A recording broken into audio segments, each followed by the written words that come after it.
Breaking news చూస్తున్నాం. ఆస్తి కోసం తల్లిదండ్రులను కూతుర్లు ఇంట్లో నుంచి గెంటేసిన ఘటన కరీంనగర్ జిల్లాలో చోటు చేసుకుంది. జమ్మికుంట మండలం చెంపునిపల్లి గ్రామానికి చెందిన మాదిరెడ్డి రవీందర్ రెడ్డికి ముగ్గురు కూతుర్లు. 6 ఎకరాల ఆస్తి కోసం గొడవ మొదలైంది. జమ్మికుంట పోలీస్ స్టేషన్లో ఎన్నిసార్లు ఫిర్యాదు చేసినా పోలీసులు పట్టించుకోవడం లేదని తల్లిదండ్రులు ఆవేదన వ్యక్తం చేశారు. తమకు న్యాయం జరగకపోతే పోలీస్ స్టేషన్ ముందే ఆత్మహత్య చేసుకుంటామని హెచ్చరించారు. అడిగి మా నాన్నకి గిఫ్ట్ డీడ్ చేసింది. మా నాన్న ఇట్లా చేసి మీరు మీకు వస్తుంది అని చెప్పేసి ఇంకొకటి ఆమె పేరు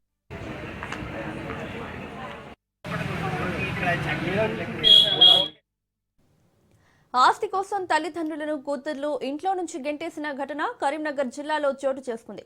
జమ్మికుంట మండలం చెంబునిపల్లి గ్రామానికి చెందిన మాదిరెడ్డి రవీందర్ రెడ్డికి ముగ్గురు కూతుర్లు.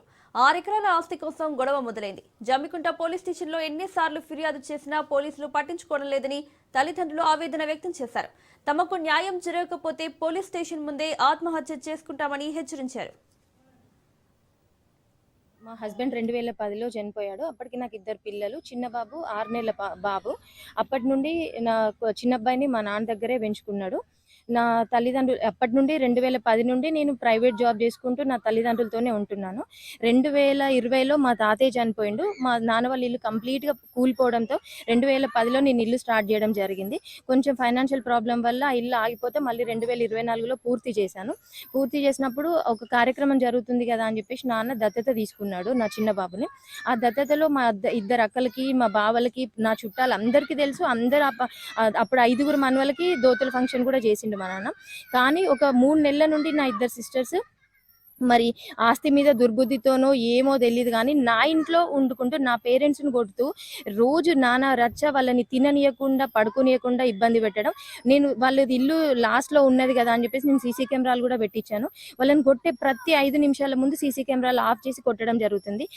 ఇలా జరుగుతుందని చెప్పేసి వాళ్ళు స్టేషన్కి వెళ్ళి కంప్లైంట్ ఇస్తే సిఐ గారు నిర్లక్ష్యం వహించడం, అంటే వాళ్ళ యాక్షన్ తీసుకోకపోవడం, వాళ్ళ మీద అసలు ఎలాంటి ఏమైంది అనేది విచారించకుండా వాళ్ళని ర్యాష్గా బిహేవ్ చేయడం. చల్ నువ్వు మాట్లాడకు అని చెప్పేసి మా నాన్నని మాట్లాడడం. సరే అది పక్కకు పెట్టండి, ఇది నా ఇల్లు, మా 2 అక్కలు అక్రమంగా ఉంటున్నారని చెప్పేసి నేను కంప్లైంట్ ఇస్తే నేనేమన్నా గూర్ఖా నౌకరు చేస్తున్నానా, నీ ఇంట్లో కాపలా పడుకోవాలని చెప్పేసి ఇట్లా మాట్లాడడం. నువ్వు అప్లికేషన్ ఇచ్చినావు కదా, కౌంటర్ దగ్గరికి వెళ్ళి రిసిప్ట్ తీసుకో అని చెప్పి ఇట్లా ఒక 2 సార్లు పోయి నేను కంప్లైంట్ ఇవ్వడం జరిగింది. సార్ నాకు స్పైనల్ కార్డ్ ఆపరేషన్ అయింది. నేను ఎక్కువసేపు కూర్చోలేను, నిలబడలేను కాబట్టి నేను స్టేషన్కి ప్రతిసారి వెళ్ళడం కుదరట్లేదని చెప్పేసి ఒక 4 సార్లు రిజిస్టర్ పోస్ట్ చేశాను. పై అధికారుల దగ్గరికి మేడం మాధవి గారు ఒక మహిళ కదా, నా అట్లీస్ట్ ఒంటరి మహిళ ప్రాబ్లమ్స్ ఆమెకు అర్థమవుతుంది అని చెప్పేసి నేను ఆమె దగ్గర కూడా వెళ్ళడం జరిగింది. అప్లికేషన్ ఇస్తే అట్లీస్ట్ ఆమె అప్లికేషన్ కూడా పూర్తిగా చదవకుండా మా నాన్నని నువ్వు ముగ్గురికి సమానంగా భూమి పంచేయిపో, ఇది ఇట్లా కాదు అని చెప్పేసి అనడం జరిగింది. మాకు అక్కడ అర్థమైపోయింది ఆమె కూడా మాకు అక్కడ న్యాయం జరగదని చెప్పేసి. మా హస్బెండ్